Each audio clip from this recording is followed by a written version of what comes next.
12시 많은 참여 바랍니다.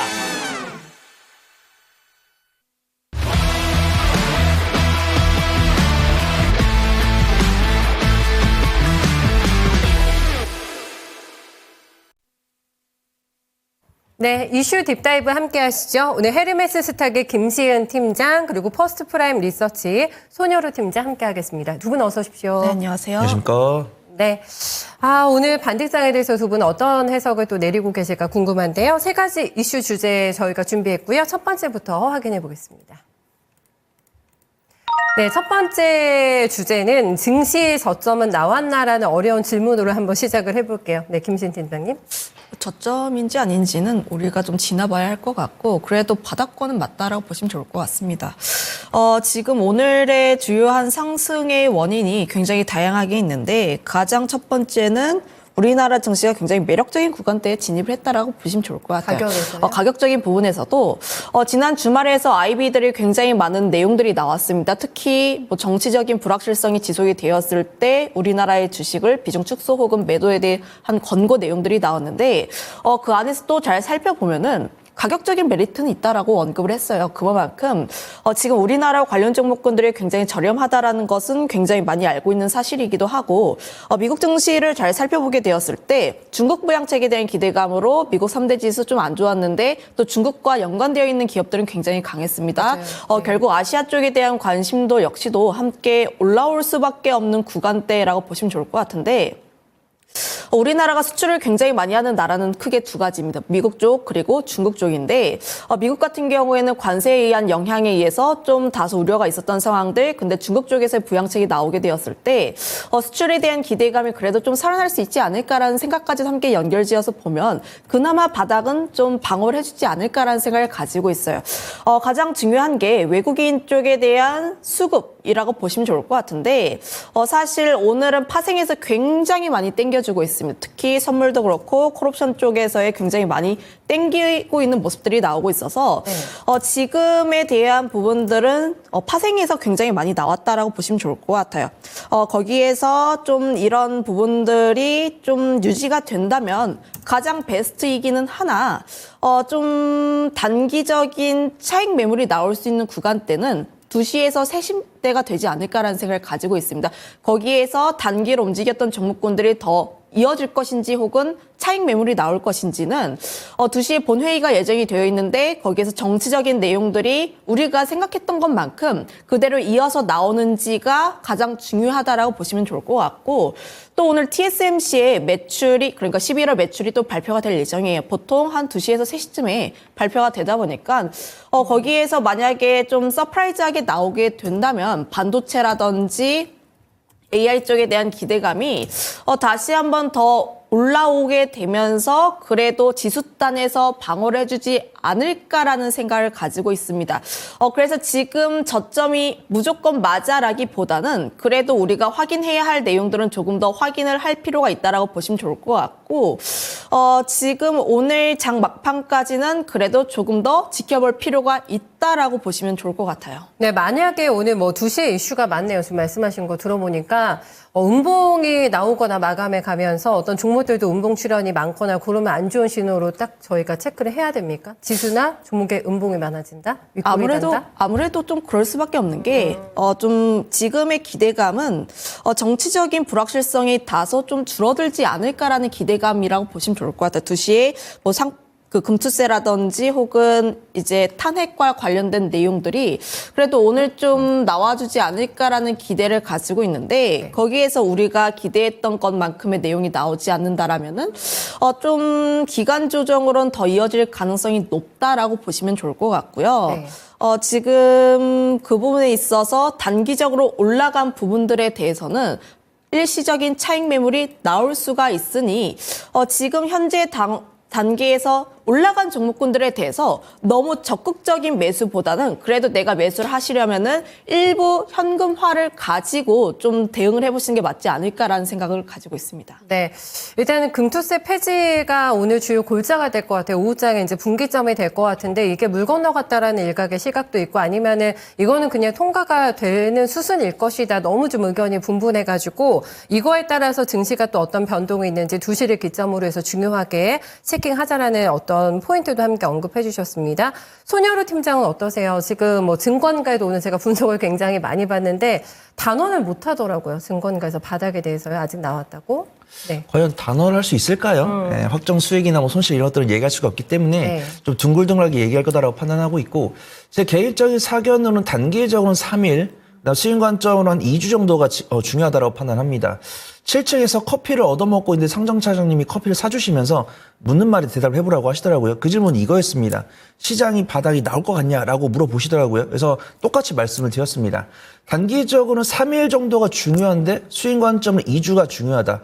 왜 2주를 잡았냐고 한다면 이 탄핵과 하야 사이에서 윤석열 대통령께서 어떻게 거취를 결정하느냐, 어떤 쪽을 결정하든 간에 불확실성 제거의 일환으로 보는 거다라고 보고 있고 단기적으로 3일이라고 말씀을 드린 거는 지금 우리나라 시장이 갖고 있는 기초 체력이나 이런 배당 수익률, 주가 수익 비율, 순자산 비율 이런 것들을 기반으로 했을 때는 저가 매수할 가격대는 맞기 때문이죠. 근데 누누이 말씀드렸다시피 우리가 기본적 분석을 하는 이유는 우리가 이 시장을 살지 말지를 결정을 하는 거고 이 매수 버튼을 누르면서 보유 기간을 줄이기 위해서는 우리가 기술적 분석과 거래 대금 파악을 하는 겁니다. 그래서 지금 이제 PBR 같은 걸 보면 거래소에 보면은 거래소의 통계청을 보면은 업종 배당 수익률 통계를 내줍니다. 한 달에 한 번씩 내줘요. 그래서 현재 10월 말 기준으로 나왔는데 이거를 이제 한 달이 지났으니까 현재 기준으로 한다면 2,300포인트 기준으로 PBR이 0.805라고 했습니다. 그 다음에 2,388포인트 기준 이건 제가 이제 비례식으로 계산기를 두들긴 거예요. 2,388포인트 기준으로 했을 때는 PBR이 0.844. 지금 코스피 지수가 2,400이 넘어갔으니까 0.844보다 높을 겁니다. 근데 우리가 많은 경제 전문가분들께서 PBR이 0.9 아래로 갔을 때는 상당히 매력적인 가격대다라고 이야기를 하셨고 지금 전 세계 경제 주권 시장 중에서 PBR이 1이 안 되는 시장이 많이 없습니다. 네네. 뭐 미국 같은 경우 4가 넘어가고 일본 같은 경우도 2가 넘어가죠. 그렇기 때문에 국내 시장 같은 경우 0.9면은 굉장히 매력적인데 국내 시장을 합리적으로 안 산 이유가 북한과의 지정학적 리스크, 그다음에 중국과 일본 사이에 대치한 상황, 그다음에 지금 여소야대이기 때문에 정쟁 리스크 이런 것들로 이제 코리아 디스크가 되는 거예요. 그래서 지금 윤석열 대통령이 비상계엄령하면서 이 정쟁 뉴스가 더 심각해졌고 야당 입장에선 유리해졌기 때문에 근데 또 대통령은 또 여당이란 말이죠. 그러면 이제 외국인과 기관 입장에서는 우리나라를 투자하기가 껄끄럽습니다.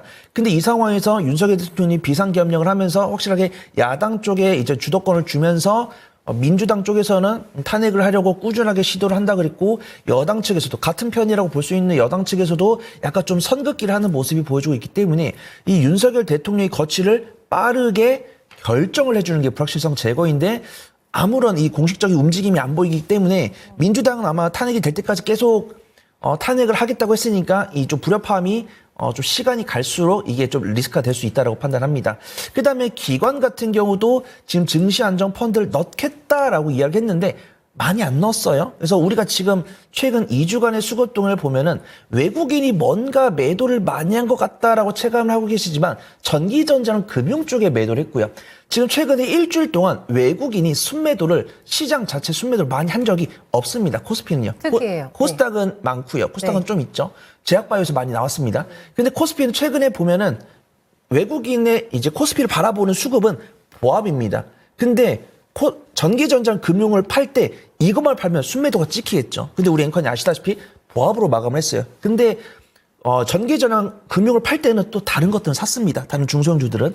그 다음에 선물은 계속 매도와 매수를 번갈아가고 있어요. 그래서 외국인의 포지션을 보면은 불과 뭐 어제는 매도했지만 뭐 그제는 매수했고 그제는 매도했지만 그제는 매수했습니다. 이거는 외국인도 잘 모른다는 겁니다. 그래서 외국인 같은 경우는 현물을 고정시키고 선물로 포지션 매매를 하고 있기 때문에 그들도 시장을 모른다. 시장을 모르는데 이 박스권 내부에서 포지션 매매를 통해서 약수익을 창출하고 있을 뿐 그들도 시장에 나온 뉴스에 따라서 대응을 하고 있으니까 우리 시청자분들도 너무 염려하실 필요 없다라고 판단되고 있고 저는 약간 좀 실적이 나오는 가치 투자 종목들 위주로는 좀 천천히 2주간 분할 매수할 수 있다라고 판단하고 있고 네. 뭐 반도체나 뭐 AI 소프트웨어나 자율주행이나 로봇 이런 섹터들은 한 일주일이나 2주일 넉넉히 보신 다음에 접근하셔도 늦지 않을 것 같다. 그렇게 평가해 보도록 하겠습니다. 커피를 얻어 드시고 yes or no로 정확하게 대답을 해주셔야 되는데 애매하게 대답을 해주실 수밖에 없는 상황이셨어요. 그래서 지금 저희도 쭉 듣고 이제 섹터까지 얘기해 주시면서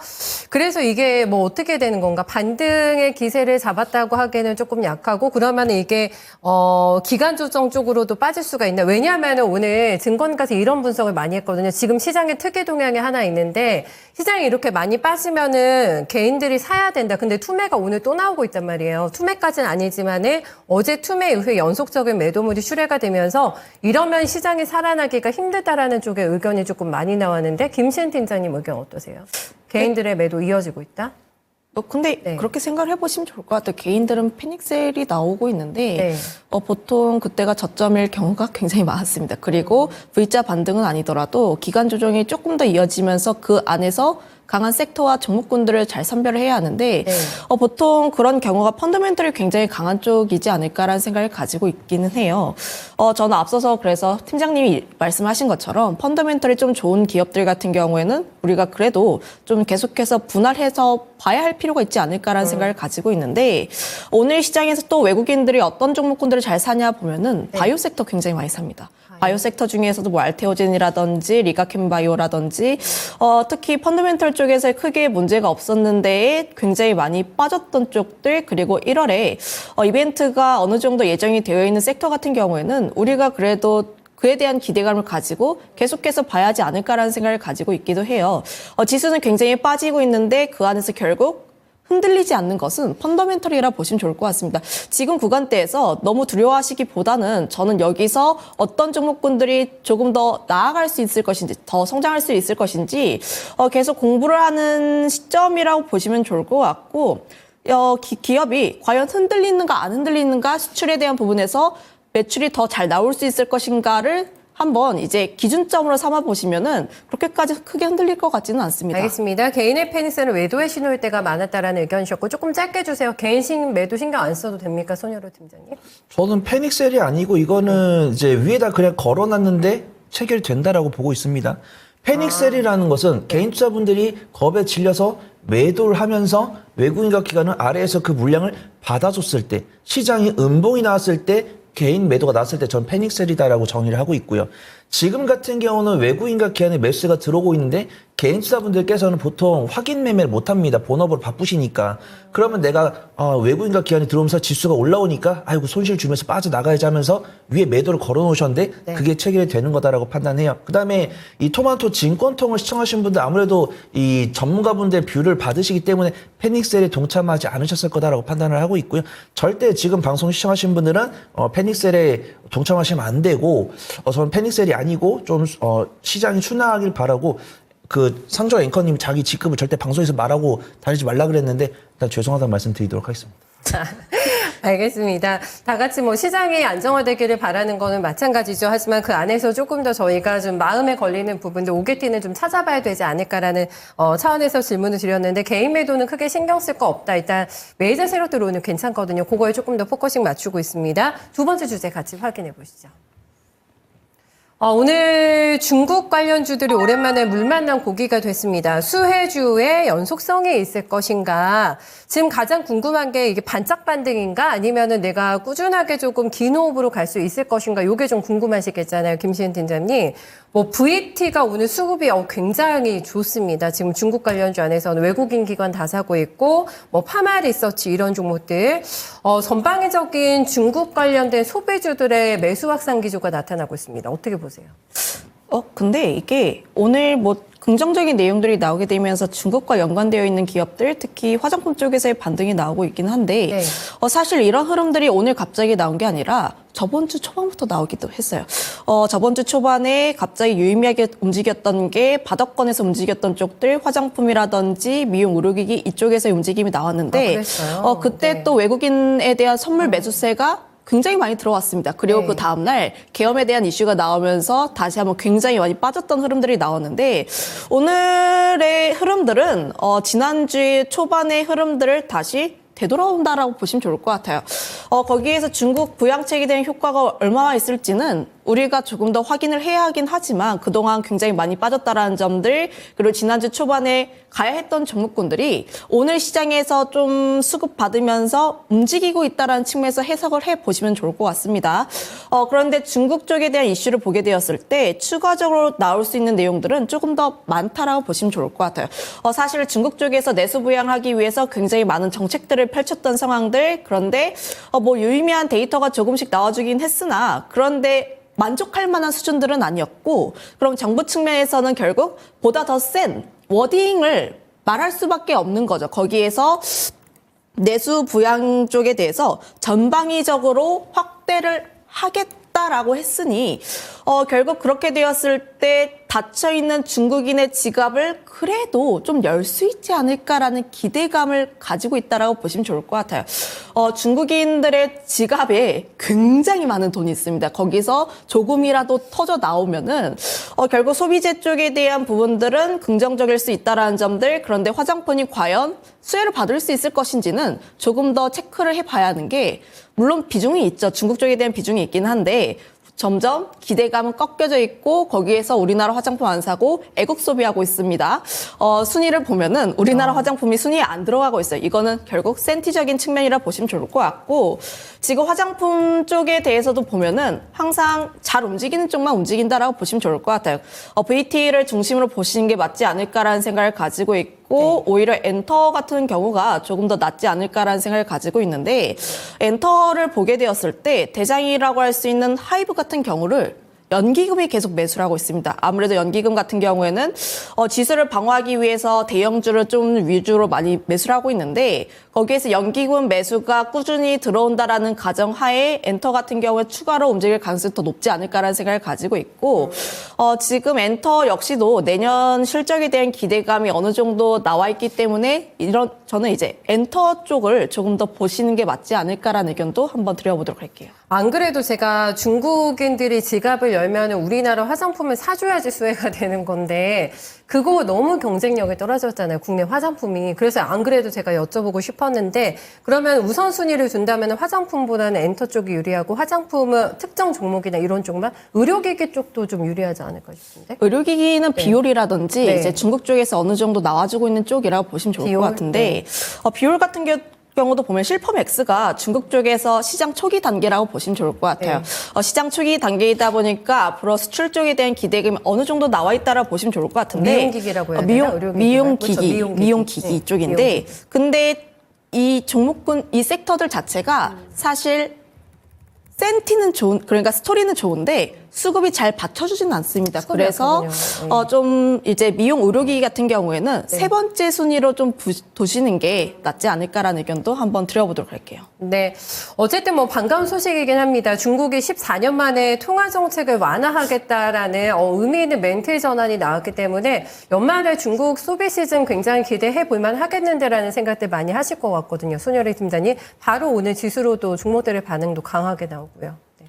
근데 안타까운데 전 찬물을 뿌리는 걸 되게 싫어하는데 해주세요. 네. 네, 어떤 기대감이 아니에요? 네. 실적으로 반영되는 게 제한되는 게 보이는 섹터가 화장품입니다. 그래서 실적이. 화장품은 우리가 네. 지금 처음 이야기하는 게 아니고 사실 올해 상반기부터 이야기를 했습니다. 그래서 우리가 완성 화장품, 뭐 ODM 기업, 뭐 원제품 기업 이런 식으로 구분했었는데 확실하게 확연하게 중국 같은 경우는 안타깝게도 민족성이 대단한 것 같아요. 그래서 우리 팀장님이 말씀해 주신 것처럼 자국의 제품을 씁니다. 누가 뭐라고 안 했는데도.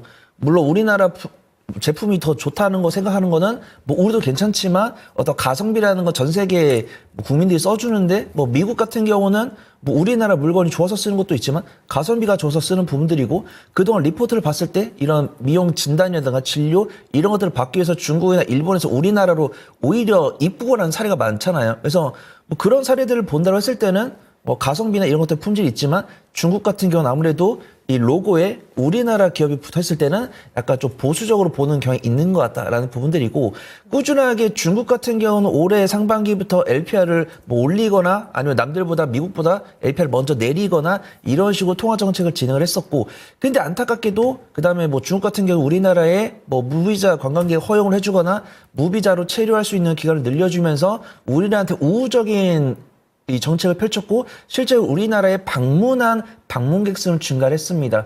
근데 방문객 증가 수 대비해서 이제 BC카드가 이제 종합한 정산한 데이터를 봤을 때 소비는 일부 증가하지 않았기 때문에 우리나라로 들어오는 입국객에 비해서 쓰는 돈은 증가하지 않았으니까, 이게 뭐 그들이 우리나라에 대한 약간 적대적인 마인드가 있는 건지, 혹은 정말 이 우리나라 물건을 쓸 수 있을 정도로 주머니 사정이 여력이 부족한 것이 아닌가, 이렇게 두 가지로 해석할 수가 있죠. 그 다음에 우리나라도 마찬가지고 중국 사람들도 마찬가지지만 이 부의 양극화가 심화가 되고 있기 때문에 이 부유한 어떤 그 고객들의 주머니를 열기 위해서는 더 호화로운 라인업을 만들든지 아니면 마케팅을 공격적으로 하든지 이런 다양한 방법들이 있는데, 그런 것들은 화장품 기업들이 할 일이고, 우리들은 그 결과를 봐야 되는, 안타깝게도 우리나라 꾸준하게 6개월 넘게 중국에다가 러브콜도 하고 있지만 러브콜 비중은 줄이고 있죠. 그다음에 미국에 대한 러브콜을 진행을 하고 있지만 이 월간 데이터를 봤을 때는 수출량이 증가하기도 하고 감소하기도 합니다. 근데 저는 어떤 화장품이나 이런 실적 증가 섹터를 투자한다고 해서 이 실적 추이를 한 달 단위로 체크하면서 일희일비하는 타입은 아니고 추이를 봐요. 저는 한 3개월치, 6개월치 추이를 봅니다. 그랬을 때는 꾸준하게 미국에 대한 수출량은 증가를 하고 있다고 판단되고 있고, 근데 안타깝게도 투자라는 것은 이 기업의 펀더멘탈은 결국 매크로 변수를 이기지 못하기 때문에 화장품 관련 종목들이 낙폭 과대를 기록을 했잖아요. 그래서 우리가 보통 6월달, 7월달에는 화장품 관련 종목들이 12개월 선행포가 막 25, 35 이 정도까지 올라갔었습니다. 근데 이런 미중 무역 분쟁이라든가 이런 대외적인 정쟁 이슈가 나오다 보니까 화장품 관련 종목들이 정말 낙폭 과대를 기록을 했어요. 그래서 실적은 꾸준하게 우상향 기조를 보여주고 있는데 주가 떨어지다 보니까 이 화장품 관련 종목들 12개월 선행포가 7, 8까지 떨어졌습니다. 거의 9개월 전으로 회귀를 한 거죠. 그래서 저는 화장품 관련 종목들 정말 좋아하는데, 이 주가가 물론 실적과 비례하지만 이 대외 매크로 변수에 따라서는 일부 변동성이 있을 수 있으니까 그 부분을 좀 보시면 좋을 것 같아요. 그래서 화장품 관련 종목들은 가급적 매매를 잘 하신 분들 위주로 지켜보시면 좋을 것 같고, 매매를 잘 못한다라고 했을 때는 어떤 국적의 어떤 이런 편견 이런 데서 자유로울 수 있는 ODM 쪽이 안전해 보인다. 그렇게 말씀을 드리도록 안전한 하겠습니다. 종목, 그럼 바로 주세요. 관심주 가져오신 거. 근데 사실 오늘 VT랑 파마 리서치를 갖고 왔거든요. 네. VT랑 파마 리서치를 갖고 온 다음에 코스맥스랑 한국콜마랑 CNC 인터내셔널 이 종목을 좀 붙여드리도록 하겠습니다. 왜 붙여드리냐면 이 종목들이 시세가 붙어버렸어요. 우리 앵커님도 아시다시피 제가 이 화장품 대본 10시 25분에 드렸거든요. 10시 25분에 드렸는데 10시 30분에 추가 상승이 나와버렸습니다. 그래서 이 VT를 현재가로 매수를 하기보다는 VT를 관심 종목에 넣어놓고 이틀 뒤나 3일 뒤에 접근해보시면 좋을 것 같고, 파마 리서치가 정말 조용히 가고 있어요. 이 피부 리프팅 제품이 이제 리쥬란으로 호실적 보여주고 있고, VT가 가만 보니까 경영권 분쟁 뉴스가 있더라고요. 그래서 원래는 VT하고 큐브엔터가 독립적인 부분인데, 어떤 그 송 대표는 엔터를 하고 이제 김 대표는 이제 화장품을 하겠다고 해가지고 이제 지분 정리를 하고 있는데, 얼떨결에 그 송 대표가 이 VT 위로 가버렸습니다. 그래가지고 그 김 대표가 송 대표한테 우리 화장품은 경영권 침해 안 할 거지? 라고 이야기했는데, 송 대표가 우리 안 할 거야. 네. 우리 안 할 거야. 라고 이야기했는데, 네. 우리 임직원을 통해서 이야기를 하겠다. 이런 이야기가 나오면서 이제 투자분들께서 약간 이 생각이 오신 거죠. 경영권 분쟁으로 이어질 수도 있겠다. 그래서 네. 저는 VT랑 파마 리서치 말씀드리지만 ODM 기업들 붙여드린다. 그렇게 말씀을 드리도록 하겠습니다. 네. 일단 제한적인 종목에 대한 관심 두 분 모두 다 주문해 주셨고요. 마지막 이슈 넘어가 보겠습니다. 세 번째 이슈는 오늘 러우 전쟁 종전이 가시화될 것인가에 대한 어떤 희망 섞인 전망들이 나오게 되면서, 김신 기자님, 재건주들을 보면 시장 평균 수익률을 지금 반등치를 굉장히 상회해서 오름폭이 나오고 있고, 방산주는 시장 수익률이 오늘 조금 별로 안 좋아요. 반등이 나오고 있긴 한데 격차가 좀 크게 나오고 있더라고요. 이제 정부의 측면에서 정책이라든지 방향성이 좀 어느 정도 잡히기 전까지 좀 정부가 크게 할 수 있는 섹터들은 좀 안 좋을 수밖에 없고 정책주기 때문에 정책주에 네. 속하다 보니까 네. 결국 방산 수출을 하려고 해도 정부와 정부 간의 협상이 있어야지 함께 진전이 있는 건데 거기에서 좀 다소 느릴 수가 있다라는 내용들이 나오고 지금 러우 전쟁이 또 종결할 수 있다라는 기대감 나오면서 또 센티적으로는 또 영향이 있지 않을까라는 생각을 가지고 있어요. 그래서 방산 섹터 같은 경우에는 저는 여전히 긍정적으로 보여지고 있기는 하나 그래도 노이즈가 해소가 될 때까지는 다소 시간이 걸릴 수는 있다라는 측면에서 바라보시면 좋을 것 같고 네. 재건 관련 종목군들 같은 경우에도 뉴스가 계속해서 나오고 있습니다. 또 우크라이나가 나토 가입을 원하고 있다라고 하는데 나토 국들이 거절하고 있는 상황이라고 보시면 좋을 것 같고 그러면 트럼프가 임기가 시작되면서 또 종전에 대한 기대감까지도 나올 수밖에 없다라고 보시면 좋을 것 같은데 지금 이런 뉴스 플로우에 따라서 기대감이 계속해서 올라올 수밖에 없는 구간들 실제로 우리나라가 수혜를 받는지 안 받는지 저는 수혜를 안 받을 거로 보고 있습니다. 하지만 미국이 대부분 받을 것으로 보여지고 있고 우리나라 관련 종목군들은 사실 MOU 맺은 기업들이 움직인다라고 보시면 좋을 것 같아요. MOU 맺은 기업들이 그래 좀 뭐 기대감 가질 수 있지 않을까라는 기대 때문에 올라가는 부분들이라고 하는데 이제 기대감 때문에 올라갔던 종목들은 또 이제 실제로 진행되면은 또 빠질 수가 있습니다. 그래서 트럼프 임기 전까지 관련 종목군들 관심 유효하고 시세가 분출이 되기 전에 눌림이 나왔을 때에 오히려 매수를 하시고 그리고 변동성이 크게 나오면 그때 조금씩 비중조를 하는 전략이 그래도 현재로서는 맞지 않을까라는 의견 한번 드려보도록 할게요. 네, 조금 까다로울 것 같네요. 네, 종목 선별은 조금 이따 제가 여쭤보도록 할게요. 네, 시간이 많이 없는데 손효리 팀장님의 의견도 좀 간단하게 주세요. 러우 전쟁. 네, 저는 원래 기술적 위치 봤을 때 박스권 중단부였으면 단기 관점으로 하자라고 말씀드리고 있었는데 대장급 종목들까지 많이 바닥권까지 내려왔습니다. 네. 그렇기 때문에 좀 단기 스윙 관점 접근할 수 있다고 판단하고 있고요. 우리가 나토랑 나프타를 많이 헷갈리는데 나프타 같은 경우 무역기구이고 나토 같은 경우는 방위기구입니다. 그래서 나토 같은 경우 미국이 비중을 많이 차지하고 있기 때문에 미국이 탈퇴했을 때는 이제 우크라이나가 나토에 들어갈 이유가 많이 사라진다. 그렇게 볼 수가 있죠. 그래서 저는 트럼프 대통령 당선이 정말 대단한 것 같아요. 나토의 핵심을 맡고 있는 미국이 탈퇴를 한다? 근데 그런 이야기를 미국 대통령이 그렇게 단호하게 말한다? 저는 깜짝 놀란 상황이고 이제 미국에서는 나토를 탈퇴할 거니까 우크라이나 빨리 결정을 해라 이런 이야기를 하면서 러우 사태가 종전에 대한 기대감이 생겨서 좀 관련 종목들이 좀 강세를 보이는 부분들입니다. 근데 안타깝게도 저도 우리 팀장님처럼 이 우크라이나 재건 수혜가 들어가면은 미국이 아마 수혜를 다 가져갈 거예요. 그러면은 일단은 우리가 우크라이나 재건 대장이다라고 판단하는 종목들은 매매 관점을 지켜보시고 내가 좀 단기적인 변동성을 선호하지 않는다라고 하신 분들은 미국의 중장비 기업들과 관련성 있는 그런 종목들 위주로 보시는 게 좋을 것 같습니다. 네, 종목 주세요, 김시현 팀장님. 차트적인 부분에서 봤을 때 SY 스틸텍이 그래도 좀 낫지 않을까라는 생각을 가지고 있는데 물론 21선 라인대를 맞고 조금 윗꼬리가 살짝 나와주고 있기는 하나 오늘 거래량 약간 터져주고 나와 있고 그리고 6,500원 라인대에서 다시 한번 반등에 대한 흐름들이 나와주고 있어서 좀 눌림이 나왔을 때에 관심 있게 봐야 하는 종목군이 아닌가라는 의견 한번 드려보도록 할게요. SY 스틸텍 손효리 팀장님도 주실 종목 그럼 있으세요? 추릴 만한 종목이 그래도? 네, 저 일단 단기적인 관점으로 SY 스틸텍이랑 현대 에버다임 말씀을 드리고요. 네. 수익 관점으로는 뭐 HD 현대건설기계나 해인이나 진성 TC 이 정도 말씀을 드리니까 나의 투자 성향에 취사 선택해 보시면 좋을 것 같습니다. 많지는 않네요. 네, 실체 있는 재건수주들이 많지 않지만 두 분의 의견이 모아진 공통 부모를 가지고 있는 게 SY 스틸텍이라는 거. 요거는 좀 체킹해 주시면 좋겠습니다. 두 분 오늘 수고 많으셨습니다. 네, 이렇게 해서 이슈 딥다이브까지 진행해봤습니다. 오늘 좀 반등이 강하게 나와서 12시 증권 통파 조금 더 재미있게 함께 참여하실 수 있지 않을까 싶네요. 지금 QR코드 보이시죠? 이거 체크 찍고 어플 다운로드만 받으시면 됩니다. 12시 바로 진행이 됩니다. 오늘은 또 이윤지 앵커가 등장한다고 하네요. 네, 퀴즈도 풀고 네, 상식도 쌓고 코인도 쌓는 좋은 시간 함께 해보셨으면 좋겠습니다.